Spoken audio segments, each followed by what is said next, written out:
Can the government get 1 million people off the sick? Or is its new benefit system hurting the most vulnerable?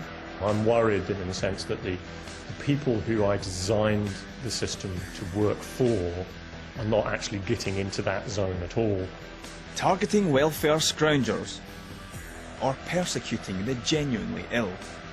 Constantly coming up against this system that was suspecting me of faking it.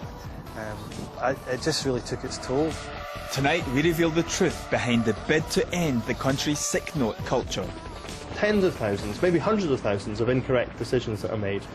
Tens of thousands of appeals will follow. And that will be a system that then is close to meltdown.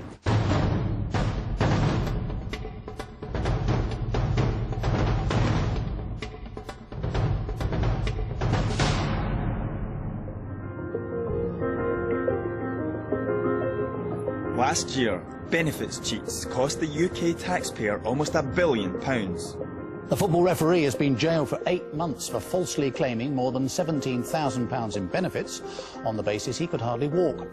Cheating the system to the tune of £32,000. Another disability benefit claimant who managed to run the London Marathon.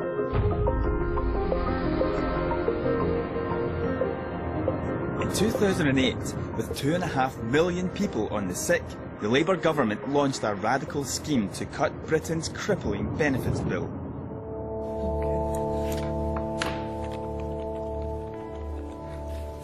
I can't get anywhere near my toes. It would start with a new medical. How did you travel here this morning?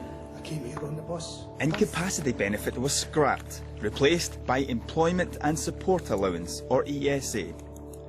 It means that all new claimants going through the system must undergo the Work Capability Assessment. It's based on a point system. Score 15 or more, you qualify for ESA and support into the workplace. Score less than 15, you're deemed fit for work and you need to get a job. Fast forward 19 months since the launch of ESA, and David Cameron is in Downing Street. New Prime Minister, but the same message. He wants 1 million people off sickness benefits. The welfare system today sends out completely crazy signals. We are going to make it clear. If you really cannot work, we will look after you. But if you can work, you should work. You should not live off the hard work of others. Nobody wants their hard-earned taxes to pay for the lifestyle of a benefit cheat who's capable of going out to work, but who just can't be bothered and is milking the system. But where does this leave the people who are genuinely sick? What if you and I fell ill and became unable to work? We'd expect help. So for the past 3 months I've been investigating claims from people with serious health problems like mental illness or even cancer who say that they feel cheated out of the benefits that they need to survive.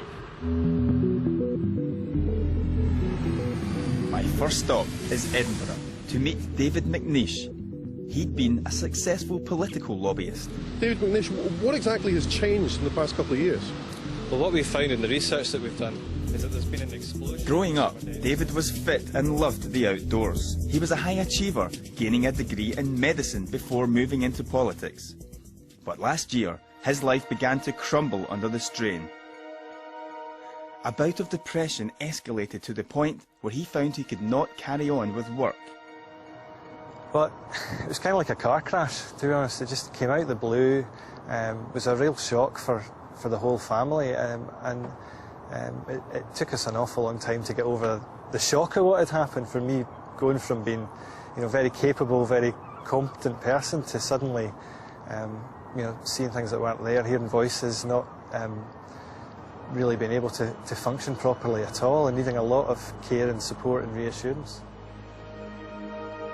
Psychiatric staff diagnosed acute psychosis and concluded that he was a danger to himself and others. With no prospect of a return to work in the short term, he applied for Employment Support Allowance. And to qualify, he would have to undergo the medical. I was sitting in the waiting room and was actually looking at the window and thinking, I could jump out of that, I wasn't going to do it, and I knew enough about what was going on not to act on those kind of thoughts. But I was asked in the medical, actually, have you had any suicidal thoughts? And I said, yeah, I was just having them in the waiting room there. And I think she thought I was joking. Could you raise your hand to your shoulder? The computer-based work capability assessment uses a predetermined set of questions. The assessor, who can be a GP, nurse or even a physiotherapist, sends their report with recommendations to a Department for Work and Pensions decision maker.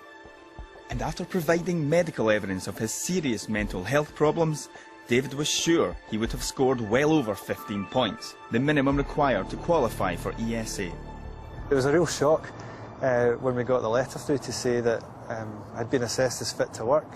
And it was even more of a shock to find out that we'd been awarded 0 points, which just seemed completely inconceivable given what was going on.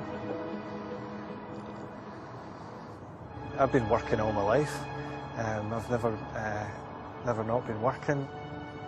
I felt I needed a lot of help for a short period of time, and I didn't get it.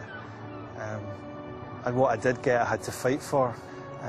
And that made me angry, because I thought if anyone's able to navigate their way through this horrendous system, it's me, and I can't do it. So how on earth anyone else is expected to do it, I have no idea.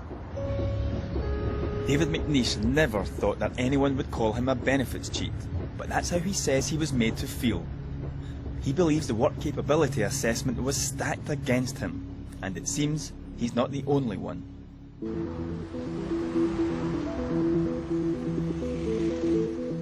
Across the country in Paisley, I went to see Dr. Chris Johnston, a GP who's piloted a scheme to help sick patients back into work.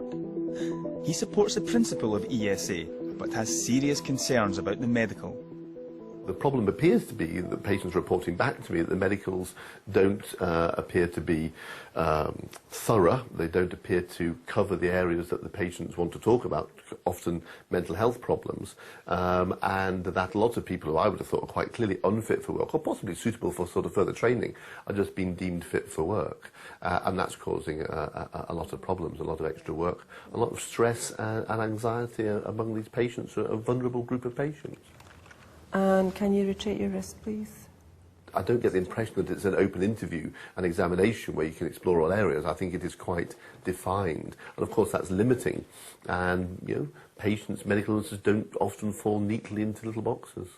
So you've seen a significant amount of people coming through your doors with these complaints? Yes, I would say significant. I think that there's a greater number now are coming through my door, unhappy about the decision, and my tendency is to agree with them that I think the decision appears to be unreasonable. This was a system brought in to weed out the spongers and the cheats. But has it swung too far? Claimants can appeal the decision if they feel the assessors got it wrong, and they are appealing, in great numbers. We found through Freedom of Information that up to 8,000 ESA appeals are being heard each month, which is double the number of the next most appealed benefit, Disability Living Allowance. There is one MP who for the past 3 years has been raising concerns about this and other aspects of ESA. And until a couple of weeks ago, not even Fleet Street photographers knew his name. I know this boy is walking up. But they do now. Danny Alexander was one of the Lib Dems' rising stars.